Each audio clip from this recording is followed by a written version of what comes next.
ओम गण गणपते नमः। सनातन धर्म में विनायक चतुर्थी का व्रत बहुत ही पवित्र माना गया है। इसको मागी गणेश जयंती भी कहा जाता है।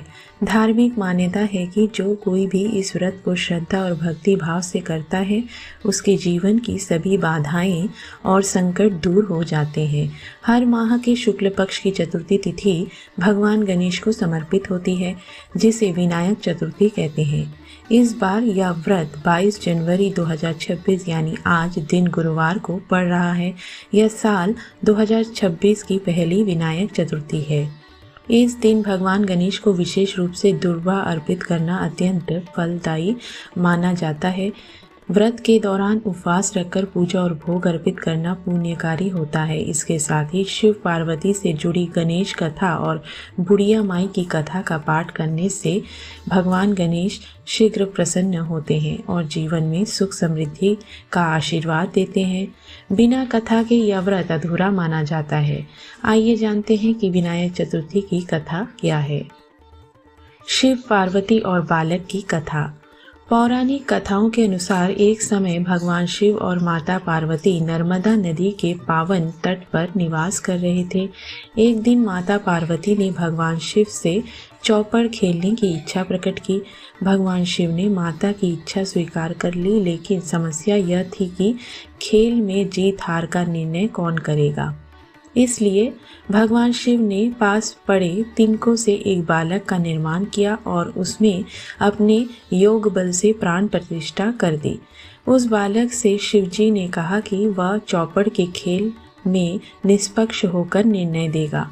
इसके बाद भगवान शिव और माता पार्वती के बीच चौपड़ का खेल शुरू हुआ। यह खेल 3 बार खेला गया और तीनों बार माता पार्वती विजय रही। जब खेल समाप्त हुआ और बालक से निर्णय पूछा गया तो उसने माता पार्वती के स्थान पर भगवान शिव को विजेता बता दिया। यह सुनते ही माता पार्वती अत्यंत क्रोधित हो गई। उन्होंने उस बालक को श्राप दे दिया कि वह लंगड़ा हो जाएगा और कीचड़ में पड़ा रहेगा। श्राप मिलते ही बालक दुखी हो गया और माता पार्वती के चरणों में गिरकर क्षमा मांगने लगा। उसने कहा कि उससे यह गलती अज्ञानवश हो गई है। बालक की करुण पुकार सुनकर माता पार्वती का हृदय द्रवित हो गया। उन्होंने कहा कि 1 वर्ष बाद उसी स्थान पर नाग कन्याएं आएंगी जो उसे गणेश व्रत की विधि बताएंगी। उस व्रत को करने से उसके सभी कष्ट दूर हो जाएंगे।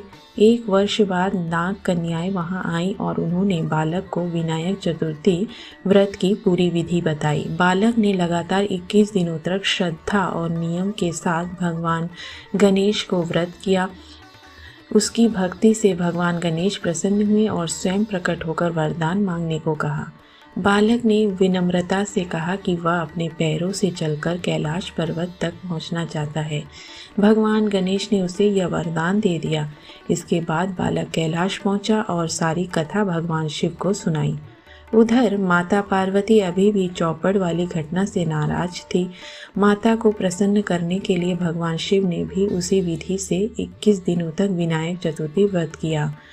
इस व्रत के प्रभाव से माता पार्वती की नाराजगी समाप्त हो गई। कहा जाता है कि जब माता पार्वती ने इस व्रत का महत्व जाना तो उन्होंने भी अपने पुत्र कार्तिकेय से मिलने की इच्छा से 21 दिनों तक गणेश व्रत किया। व्रत के 21वें दिन भगवान कार्तिकेय स्वयं माता पार्वती से मिलने आए। तभी से इस व्रत को सभी मनोकामनाएं पूर्ण करने वाला व्रत माना जाता है। एक अन्य कथा के अनुसार बुढ़िया माई और मिट्टी के गणेश की कथा। एक गांव में एक बुढ़िया माई रहती थी। वह अत्यंत गरीब थी, लेकिन भगवान गणेश के प्रति उसकी श्रद्धा अटूट थी।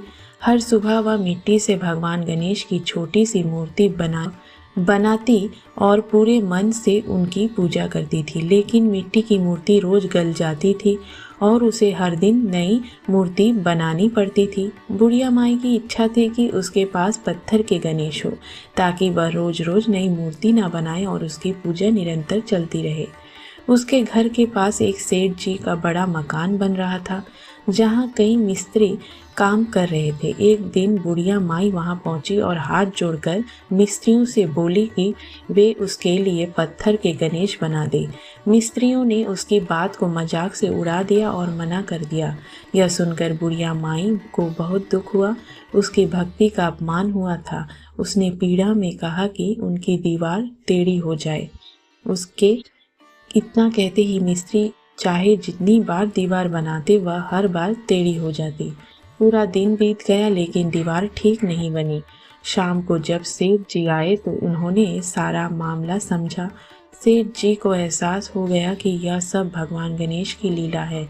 उन्होंने तुरंत बुढ़िया माई को बुलवाया और सम्मान पूर्वक कहा कि वे उसके लिए सोने के गणेश बनवाएंगे। जैसे ही सोने के गणेश बनाए गए, सेठ जी की दीवार अपने आप सीधी हो गई। तब से यह मान्यता प्रचलित हुई कि सच्ची श्रद्धा से की गई पूजा कभी व्यर्थ नहीं जाती है। हे गणेश भगवान, जैसे आपने सेठ की दीवार सीधी की, वैसे ही हमारे जीवन की टेढ़ी राहों को भी सीधा कर दीजिए। ओम गण गणपते नमः।